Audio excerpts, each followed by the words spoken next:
Hey everyone, this is Vidal Koot. Assalamu alaikum. And in this lesson, we are going to discuss as to how you should proceed with your paper 1 section A. So I'm going to tell you some tips and also debrief you people on answer structures as well. So we have section A and section B. So in this lesson, I'm going to cover particularly section A. The time limit that you have to keep in mind is a maximum of 35 minutes for this particular section. Inshallah ta'ala, you'll be able to complete it in like 30 minutes or so as well, so that you have maximum time for section B. Alright, first things first. For 2-mark definition questions, there need to be 2 content points. So even if, let's say, for example, you're referring to the book or you're referring to any glossary sheet that you have, if, let's say, for example, the definition only has 1 content point, that may not be sufficient for you to gain 2 marks. And if, let's say, you do not have another content point, but rather an advantage or a disadvantage, you can even include that as a characteristic. So, for example, let's say the question asks you to define autocratic management style. So, you write, for example, sir, in this management style, the leader takes no feedbacks. Alright?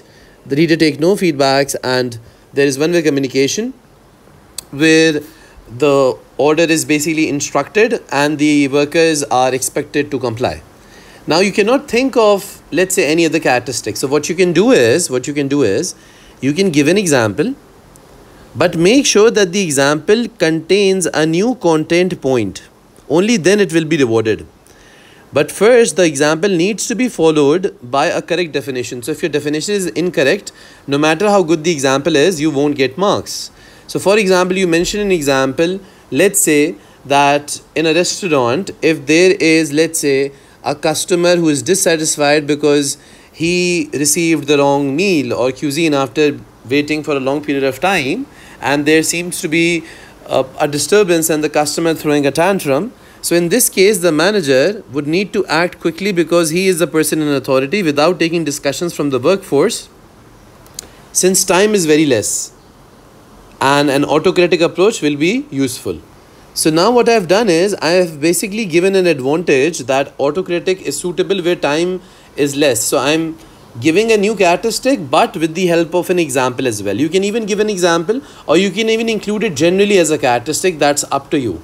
But remember that the example will only cover for some lacking in the definition. If the definition is incorrect, you will not get marks no matter how good your example is. And just writing the name of any business is not example. For example, in armed forces, autocratic management style is used. No, how is an autocratic management style used in armed forces? You need to mention that along with the new characteristic. Do not just reproduce whatever you've written above in the definition. You won't get marks. Alright, for the 3-mark question, I'm going to use this particular question as a sample. Explain one factor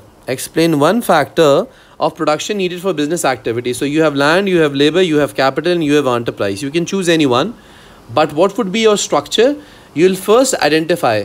I've seen many students writing a definition in this, that factors of production are the resources that are specifically needed in order for a business to carry out transformation process such as inputs, process, and output. You do not need to do this. Do not waste your time. There are no marks for it. The moment you mention one of the factor of production is labor, or let's say land, or let's say capital, you get marks for knowledge. So how would you particularly go with this particular question for 3 marks? Let's say you mention the fact that labor is an important factor of production. Now give an example. Directly go an example. For example, in a shoe manufacturing business, the labor will be required to assemble the shoes, to stick the soles onto shoes, to polish the shoes, whatever activities you can think of, and then mention an impact. So this is like 1 mark, 1 mark, and 1 mark. So impact would include as to how labor would be required and how production will be incomplete if labor is not there. And you'll use the same structure in any 3-mark question that you're seeing. So first identify knowledge, then give an example, and then mention the impact on the same business you've used in the example. Do not write a general impact, but mention impact in context. If you do not do this, if you do not mention the impact, you will get a maximum of 2 marks out of 3. So irrespective of whether the question is this or this, you are going to use the same structure for a 3-mark question. And also remember, I've seen many students, what they do is, if they're solving this particular part, they wouldn't state labor, they wouldn't state land, they wouldn't state capital. They'll just directly start off with an example. For example, workers in a factory will be required XYZ. Do not do this. You need to first clearly highlight the benefit, clearly highlight the knowledge point, and then give an example. If there is no knowledge point identified, irrespective of how well you've illustrated your examples, you won't get marks. Alright? So, 5 mark questions.